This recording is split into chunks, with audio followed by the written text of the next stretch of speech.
Story Ragendu. Presentation Fasna Fasal. Editing Fasaluddin VI. അസുരൻ്റെ പാതി. അപ്പോഴേക്കും പുറത്തൊരു ബുള്ളറ്റ് വന്നു നിന്നു. അപ്പോഴേട്ടും വന്നു. നീ ഇത്തിരി നേരം റെസ്റ്റ് എടുക്ക്. പിന്നെ അവൾ കട്ടിലിൽ കയറി കിടന്നു. ജഗ്ഗിൽ നോക്കിയപ്പോൾ വെള്ളം തീർന്നിരിക്കുന്ന കണ്ട് തെക്കൻ അതുമായി താഴേക്കിറങ്ങി.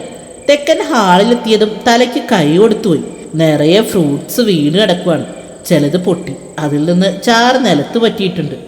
വടിവാൾ വാതിൽ തുറക്കുന്ന ശബ്ദം കേട്ടതും അവൻ അടുക്കളയിലേക്ക് വലിഞ്ഞു. വടിവാൾ വാതിൽ തുറന്നതും വീടാണോ അതോ യുദ്ധക്കളാണോ എന്നറിയാതെ നിന്നുപോയി. ജഗ്ഗിൽ വെള്ളം നിറച്ച് തിരിഞ്ഞതും ഇരു കൈയിലും നിറയെ സാധനങ്ങളും പച്ചക്കറികളും നിറച്ച സഞ്ചികൾ പിടിച്ച കൈ നടുവിന് കൊടുത്ത് തെക്കനെ രൂക്ഷമായി നോക്കുന്ന വടിവാളിനെയാണ് കണ്ടത്. എന്താടാ? തെക്കൻ ആദ്യം ഒന്ന് പകച്ചെങ്കിലും പിന്നെ കലിപ്പായി. അത് ഞാൻ അങ്ങോട്ടല്ലേ ചോദിക്കണ്ടേ? എന്ത് കുന്തം എന്തുവായി കാണിച്ചു വച്ചിരിക്കുന്നേ? താഴെ കിടക്കുന്ന പലജാതി പൊടികൾ നോക്കി വടിവാൾ ചോദിച്ചു. അതെൻ്റെ കൈ തട്ടി പറഞ്ഞതാ. ഇത്രയും? വടിവാൾ അമ്പരപ്പോടെ ചോദിച്ചു. നിനക്ക് എന്തൊക്കെ അറിയണം? ഇതൊക്കെ ആര് വൃത്തിയാക്കുന്ന? അതിനാ ഇവിടെ നിന്നെ നിർത്തിയിട്ടുള്ളത്. അത്രയും പറഞ്ഞവൻ റൂമിലേക്ക് പോയി. വടിവാൾ കാറ്റഴിച്ചുവിട്ട ബലൂൺ പോലെയായി. നടന്ന സംഭവങ്ങൾ ഓരോന്നും അവൾക്ക് ചന്തമുള്ളൊരു ചിരി സമ്മാനിച്ചു. തോട്ടത്തിലെ പൂക്കൾ ഓരോന്നും എണ്ണി തീർക്കുവാണ് അവൾ. അകത്തേക്ക് കയറി വന്ന തെക്കൻ്റെ കണ്ണുകൾ അറിയാതെ അവൻ്റെ പെണ്ണിൻ്റെ മേലുടക്കിപ്പോയി. അരക്കെട്ട് വരെയുള്ള നീണ്ടു ചുരുണ്ട മുടി അഴിച്ചിട്ടിരിക്കുവാണ്. പണ്ടത്തെ ഒരു സിനിമാകാരൻ പോലെ കാറ്റിൻ്റെ ലോലമാ കുസൃതിക്കൈകൾ അവളുടെ മുടിത്തും പുലയ്ക്കുന്നുണ്ട്. അതുപോലെ ഉടയാടയും. തിരിഞ്ഞു നോക്കിയില്ലെങ്കിൽ പോലും കാറ്റിൽ കലർന്ന അവൻ്റെ ഗന്ധത്തിൽ അവൾ അറിയുന്നുണ്ടായിരുന്നു അവളുടെ പാതിയുടെ ആഗമനം. പിന്നിലൂടെ പുണരുന്ന അവൻ അവളുടെ മുടിയിലേക്ക് മുഖം ഒളിപ്പിച്ചു. അവളുടെ അണിവയറിൽ അവൻ്റെ കൈകൾ മുറുകി. അവൾ മിഴികൾ ഇറുക്കെ ചിമ്മി. എന്നെ ഒന്ന് വിടോ? എപ്പോഴും പേടിയാണ് ഭൂമിക്കുട്ടനെ. ശ്വാസം മുട്ടുവട തടിമാടാ.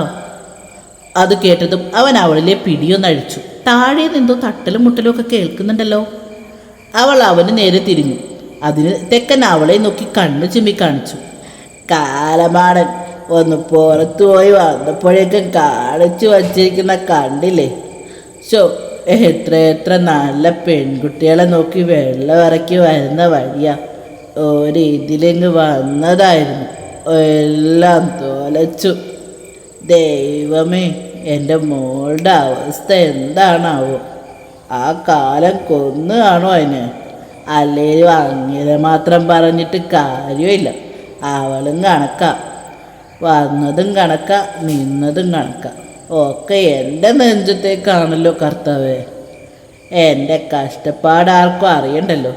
ഒരു വെട്ടിക്കൊലക്കേസിലെ പ്രതിയാ ഞാനെന്ന് പോലും ഓർക്കാതെ ചെയ്യിപ്പിക്കണ കണ്ടില്ലേ കാട്ടുമാക്കാൻ. തെക്കനെ പ്രാവിക്കൊണ്ട് അവിടെ വൃത്തിയാക്കുവാണ് വടിവാൾ.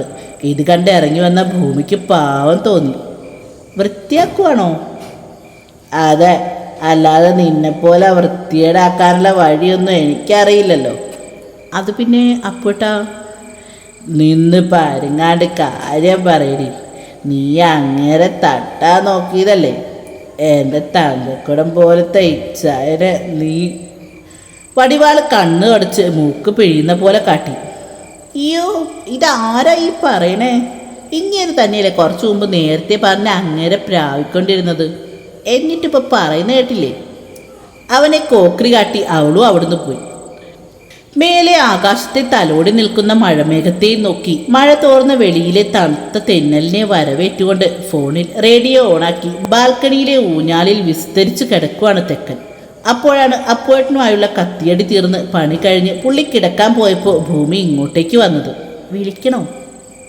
വേണ്ടേ? അല്ല, എൻ്റെ കെട്ടിയോനല്ലേ, വിളിക്കാം. അയ്യോ, അയാളിനി വേറെ വല്ലതും വിചാരിക്കോ? ആള് വേറെ റൊമാൻറ്റിക് മൂഡിൽ വല്ലതും. ഗ്ലാസ് ഡോറിൽ ചാരി ബാൽക്കണിയിലുള്ള തെക്കനെ നോക്കി ഭൂമി അങ്ങനെ ആത്മ നിൽക്കാണ്. ഈറൻ തെന്നൽ അവളുടെ സാമീപ്യം അറിയിച്ചുകൊണ്ട് അവനെ തലോടി നീങ്ങി. ഭൂമി, അവൻ ആഗ്രഹമായി വിളിച്ചു.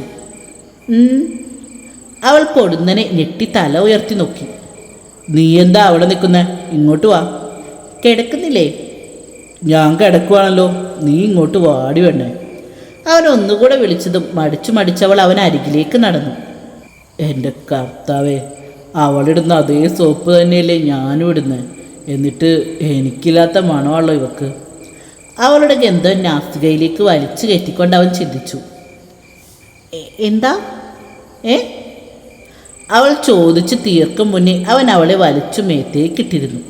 അവൻ്റെ വിരിമാറിലേക്ക് അവളുടെ തല പതിപ്പിച്ചു. അവളുടെ കുറുനിരകളിലൂടെ വിരലോടിച്ചവൻ കിടന്നു. എന്നെ ഇഷ്ടമാണ് ഭൂമി. അത്രമേൽ ആർദ്രമായ ചോദ്യത്തിന് മൗനമായിരുന്നു മറുപടി. എടി ഭാര്യയെ, നിന്നോടാ ചോദിച്ചേ. നെഞ്ചിൽ കിടക്കുന്നവളെ അവനൊന്ന് കുലുക്കി. ഞാൻ എങ്ങനെയാ ഈ മഹാന്റെ ഭാര്യയായത്? അർത്ഥം വച്ചുള്ള അവളുടെ മറുചോദ്യത്തിന് അവനൊന്ന് എഴുന്നേറ്റിരുന്നു. അവൻ്റെ മടിയിലായി അവളും. അതെന്താടി ഭാര്യ നീ അങ്ങനെ ചോദിച്ചേ? കപടഗൗരവത്തിൽ കണ്ണുകൾ ചുരുക്കി ഒറ്റപ്പുരികം പൊക്കി ചോദിക്കുന്ന ആ രാക്ഷസനെ അവൾ അറിയാതെ നോക്കി നിന്നുപോയി. ശരി, സമ്മതിച്ചു. ഞാൻ അപഹരിച്ചു. എനിക്ക് അവകാശപ്പെട്ട മുതലേ ഞാനിന്ന് തൂക്കിയെടുത്തുകൊണ്ട് പോന്നു. മുതലോ? കുറച്ചൊക്കെ മര്യാദയാവാം. അവൻ്റെ കണ്ണിലേക്ക് നോക്കി അവൾ പറയുമ്പോൾ ഒരു നിമിഷം പോലും വേണ്ടി വന്നില്ല അവന് ഉത്തരം പറയാൻ. നീ എൻ്റെ അല്ലേടി അടക്കാക്കിളി, എൻ്റെ പ്രാണനും പാതിയും, പിന്നെ എന്തൊക്കെയോ അതൊക്കെ നീയല്ലേ. എൻ്റെ കുസൃതികളൊക്കെ നിനക്ക് സ്വന്തമല്ലേ. എൻ്റെ പ്രണയവും അതിൻ്റെ തീവ്രതയും നീ എന്ന പെണ്ണൊരുത്തിക്ക് മാത്രം സ്വന്തം. അവൻ്റെ കരുത്തറ്റ കൈകൾ അവളുടെ ഇടുപ്പിലൂടെ അണിവയറിൽ മുറുകി. പ്രണയത്തിൻ്റെ അതിതീവ്രതയിൽ ഞാൻ ഭേദിക്കുന്ന അതിരുകളും അതിൻ്റെ മാന്യതയില്ലായ്മയും നീ ഒരുത്തിക്ക് മാത്രം സ്വന്തം. നീ ഈ രാവണന് സ്വന്തം. അവളുടെ കണ്ണിലേക്ക് നോക്കിയവൻ മീശ പിരിച്ചു പറയുമ്പോൾ അവളുടെ വിടർന്ന ഉണ്ടക്കണ്ണുകൾ തിളങ്ങിയിരുന്നു. രണ്ട് ഉണ്ടക്കണ്ണിലും മാറി മാറിയവൻ ഉമ്മ വയ്ക്കുമ്പോൾ തിരിച്ചവൾക്കായി കുസൃതി നിറയ്ക്കുന്ന കണ്ണുകളെ ചുംബനം കൊണ്ട് ഒപ്പിയെടുക്കാൻ അവൾ കൊതിച്ചുപോയി. എനിക്ക് ഉറക്കം വരുക. മുഖം വീർപ്പിച്ചവൾ പറഞ്ഞതും അവളുമായി അവൻ അകത്തേക്ക് നടന്നു. പതിവ് പോലെ തെക്കൻ്റെ കരവലയത്തിനുള്ളിൽ അവൻ്റെ നെഞ്ചിൽ പറ്റിച്ചേർന്ന് കിടക്കുവാണ് ഭൂമി. അവൻ്റെ കൈകൾ അവളുടെ മുടിയിഴകളിലൂടെ ഓടി നടക്കുന്നുണ്ട്.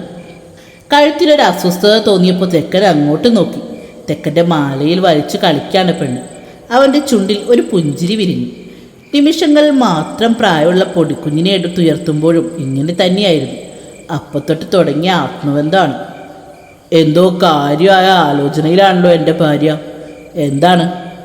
മാലയിൽ പിടിമുറുക്കിയ പെണ്ണിൻ്റെ കൈയെടുത്ത് ചുംബിച്ചുകൊണ്ട് അവൻ ചോദിച്ചു. എൻ്റെ അച്ഛയുടെ നെഞ്ചിൽ ഇതേ ചൂടായിരിക്കുമെന്ന് ആലോചിച്ചതാ. അടക്കാനാവാത്ത സങ്കടമായിരുന്നു ആ വാക്കുകളിൽ. അവൻ ഒന്നുകൂടെ കരുതലോടെ അവളെ ചുറ്റി വരുന്നു. ഒരച്ഛൻ്റെ വാത്സല്യമായിരുന്നു ആ കരങ്ങൾക്കപ്പോൾ. നീ എന്നേക്കാ കഷ്ടമാണല്ലോ പെണ്ണെ. അല്ല, നിൻ്റെ അച്ഛൻ ഒരിക്കൽ പോലും നിന്നോട് ചേർന്ന് നിന്നിട്ടില്ലേ? ഞാൻ ചേർന്ന് നിന്നിട്ടുണ്ട്, പക്ഷേ ആ കൈകൾ ഒരിക്കൽ പോലും എന്നെ ചേർത്ത് പിടിച്ചിട്ടില്ല. ഇയാൾക്കറിയോ, മറ്റുള്ളവരോട് ഏറെ സ്നേഹത്തോടെ അച്ഛൻ സംസാരിക്കാറ്. എന്തിന്, എൻ്റെ പ്രായത്തിലുള്ള എൻ്റെ കൂട്ടുകാരോട് പോലും സൗമ്യമായി ചിരിച്ചാണ് സംസാരിക്കാറ്. എന്നാൽ ഒരിക്കൽ പോലും എന്നോട് പലപ്പോഴും കൊതിയോടെ നോക്കി നിന്നിട്ടുണ്ട്. മറ്റുള്ളവരോട്, മറ്റു കുട്ടികളോട് സ്നേഹത്തോടെ എൻ്റെ അച്ഛൻ സംസാരിക്കുന്നത്. എന്നോട് ഗൗരവത്തോടെയും ആജ്ഞയോടെ അല്ലാതെ ഒന്നും സംസാരിച്ചിട്ടില്ല.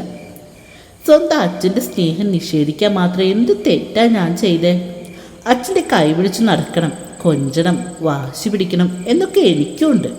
പക്ഷേ അച്ഛനുണ്ടായിട്ട് ഇല്ലാത്ത പോലെയാണ് ഞാൻ. എൻ്റെ സ്വപ്നങ്ങൾക്കും ആഗ്രഹങ്ങൾക്കും ലക്ഷ്യങ്ങൾക്കും കഴിവിനും ഒരു വിലയും മതിപ്പും അച്ഛൻ തരുന്നില്ല. ഞാൻ കണ്ടിട്ടുണ്ട് എൻ്റെ കൂടെ പഠിക്കുന്ന അച്ഛൻ്റെ കൂട്ടുകാരൻ്റെ മോള് ഡാൻസ് കളിച്ചപ്പോൾ പ്രോത്സാഹിപ്പിച്ചതും പ്രശംസിച്ചതും. പൊട്ടിക്കരഞ്ഞിട്ടുണ്ട് ഞാൻ. അസൂയൊന്നും കൊണ്ടല്ല. ഇയാൾക്കറിയോ, ഞാൻ നാട്ടിലൊരു പരിപാടിക്ക് ഡാൻസ് കളിച്ചപ്പോൾ അച്ഛൻ്റെ ഫോണിലേക്ക് എല്ലാവരും വിളിച്ച് നല്ലതാണെന്ന് പറയാൻ. അപ്പോഴൊക്കെ അത് കേൾക്കാതിരിക്കാൻ അച്ഛൻ ഫോൺ സ്വിച്ച് ഓഫ് ആക്കി വെച്ചു. ആ അച്ഛനാ ആ കുട്ടിയെ പ്രശംസിച്ചത്. അപ്പോൾ ഞാനാരാ? എന്നെ വേണ്ടേ അച്ഛന്? ഭൂമി, സ്വന്തം മക്കളുടെ കാര്യം വരുമ്പോൾ എല്ലാ അച്ഛനമ്മമാർക്കും പേടിയുണ്ടാവും. അതാ അവരത്ര കർക്കശ സ്വഭാവം കാണിക്കുന്നത്. ഇയാൾക്ക് തോന്നുന്നുണ്ടോ ഈ ഉത്തരത്തിൽ എന്നെ സമാധാനിപ്പിക്കാൻ കഴിയുമെന്ന്? പലപ്പോഴായിട്ട് അച്ഛൻ നോക്കുമ്പോൾ ഒരന്യനെ നോക്കിക്കാണുന്ന പോലെ എനിക്ക്. കരഞ്ഞ് പെണ്ണ് തെക്കൻ്റെ നെഞ്ച് കുതിർത്തിരുന്നു. അവളുടെ കണ്ണുനീർ പതിഞ്ഞ ഇടം പൊള്ളുന്നപ്പോൾ തോന്നിയവന്. ഒന്നുകൂടെ അവളെ ചേർത്ത് പിടിച്ചവൻ കിടന്നു. ദിവസങ്ങൾ ആർക്കും കാത്തു നിൽക്കാതെ ഓടി മറഞ്ഞു. ആ വലിയ വീടിൻ്റെ ഓരോ മുക്കും മൂലയെ ഉണർത്തിക്കൊണ്ട് ഭൂമിയുടെയും രാവണൻ്റെയും ഇണക്കങ്ങളും പിണക്കങ്ങളും നിറഞ്ഞ പ്രണയം മുന്നോട്ടു പോയി. അപ്പുവേട്ടൻ്റെയും ഭൂമിയുടെയും സാഹോദര്യ ബന്ധവും കൂടുതൽ കൂടുതൽ ദൃഢമായിക്കൊണ്ടിരുന്നു. സാഹോദര്യ ബന്ധത്തേക്കാൾ അവർക്കിടയിൽ ഉണ്ടായിരുന്നത് സർവ്വസ്വാതന്ത്ര്യമുള്ള സൗഹൃദമായിരുന്നു. തെക്കനും രുദ്രന് വേണ്ടി ഓരോ കാര്യങ്ങളൊക്കെ ചെയ്തു കൊടുത്തുകൊണ്ടിരുന്നു. ഒരിക്കൽ ഇതൊക്കെ തിരിഞ്ഞു കൊത്തുവെന്നറിയാതെ ദിവസങ്ങൾ മറയുന്നതിനൊപ്പം ഭൂമിയുടെ സമാധാനവും സ്വാതന്ത്ര്യവും കുറഞ്ഞു വന്നു. എന്താണെന്നല്ലേ, കോളേജൊക്കെ തുറക്കാനായി. തെക്കൻ ഭയങ്കര പട്ടാളച്ചിട്ടിയാണ്. കൂടെ അടിപൊളി ഇടിവെട്ട് ഉപദേശങ്ങളും. ഇതൊന്നും പോരാഞ്ഞിട്ട് ഒരു മാസമായി ഭൂമി അവളുടെ സ്വന്തം വീടിന് കുറച്ചടുത്തുള്ള ഒരു കളരി ക്ലാസ്സിനും പോകുന്നുണ്ട്. പാവം കൊച്ച്. അതുകൊണ്ട് ആകെയുള്ള ഗുണം വൈകിട്ട് വീട്ടിൽ ചെന്ന് ചായയും കടിയും തിന്നുക എന്നുള്ളതാണ്. ചായ ഓക്കെ, എണ്ണപ്പലഹാരം തിന്നെങ്ങാൻ ആ രാവണനറിഞ്ഞാലുള്ള അവസ്ഥ, ഓ ഹോറിബിൾ. അങ്ങനെയൊക്കെ പറ്റിച്ചും വെട്ടിച്ചും പോകുന്നിടയ്ക്കാണ് അലോട്ട്മെൻറ്റ് ആപ്ലിക്കേഷൻ വയ്ക്കാനുള്ള ഡേറ്റ് വന്നത്. അത് വേണ്ട, എനിക്ക് ഇത് മതി, ഞാൻ സമ്മതിക്കൂല. നിന്റെ സമ്മതം ഇവിടെ ആർക്കും വേണ്ട. എനിക്ക് വേണ്ടെന്നല്ലേ പറഞ്ഞേ അപ്പേട്ടാ. മോളെ അത് നല്ലതാവും. എനിക്ക് വേണ്ട. രണ്ടും ഒന്നും മിണ്ടായിരിക്കുന്നുണ്ടോ? തെക്കൻ കലിപ്പിലായി. ഈ ചായന എന്നോട് ഒരു സ്നേഹവും ഇല്ല അപ്പേട്ടാ. തെക്കനിച്ചായ മോളുടെ ഇഷ്ടം കൂടി ഒന്ന് നോക്കിക്കൂടെ? മോളുടെ ഇഷ്ടം മുഴുവൻ ഉഴപ്പാനാവും അപ്പേട്ടാ. ഭൂമി വടിവാളിനെ കെട്ടിപ്പിടിച്ചായി കരച്ചിൽ. ഒടുക്കം തെക്കൻ അങ്ങ് സമ്മതിച്ചു. കാര്യം എന്താണെന്നല്ലേ, അലോട്ട്മെൻറ്റ് ആപ്ലിക്കേഷൻ വച്ചുകൊണ്ടിരിക്കുവാണ്. ഭൂമിക്ക് BA ഇംഗ്ലീഷ് മതി. പക്ഷേ തെക്കന് ഭൂമിയെ കൊണ്ട് BA പൊളിറ്റിക്സ് എടുപ്പിച്ചേ പറ്റൂ. BA ഇംഗ്ലീഷ് മതിയെന്നും പറഞ്ഞ് പെണ്ണാണെങ്കിൽ ഒരേ ഒച്ചപ്പാടും ബഹളവും. ഒടുക്കം BA പൊളിറ്റിക്സും ഹിന്ദിയും കഴിഞ്ഞ് ലാസ്റ്റ് ഓപ്ഷൻ BA ഇംഗ്ലീഷ് വെച്ചു. നിന്ന നിപ്പിൽ പെണ്ണ് ചവിട്ടിത്തുള്ളി. സബ്മിറ്റ് ചെയ്തോട്ടെ. ഞാൻ ചെയ്യണ്ടെന്ന് പറഞ്ഞാൽ നിങ്ങൾ ചെയ്യും, പിന്നെന്താ? എന്നാ ഞാൻ ചെയ്യാൻ പോവാ. ആ ചെയ്യല്, ഒരു മിനിറ്റ്. എന്താ? ഞാൻ കൂട്ടുകാരി ഒന്ന് വിളിക്കട്ടെ. അവൾ ഫോൺ എടുത്ത് സഞ്ജനയ്ക്ക് ഡയൽ ചെയ്തു. തുടരും.